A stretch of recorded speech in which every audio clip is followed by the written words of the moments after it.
Sir बिस्मिल्लाहिर्रहमानिर्रहीम। जीअं त हिन वक़्तु मां जेको आहे हायर सेकेंडरी स्कूल रखण में बीठो आहियां ऐं बदक़िस्मती सां हायर सेकेंडरी स्कूल जेको आहे मुकमल बंदि आहे।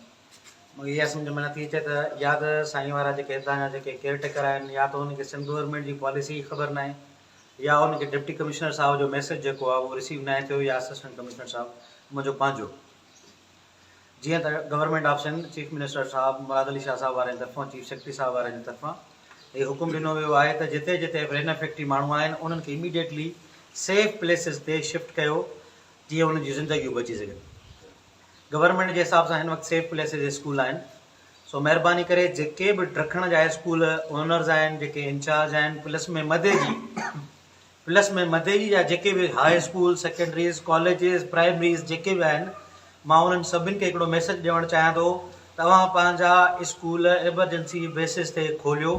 ऐं गवर्नमेंट जी पॉलिसी खे कंप्लाई कयो जीअं माण्हू हिते शिफ्ट थी सघनि।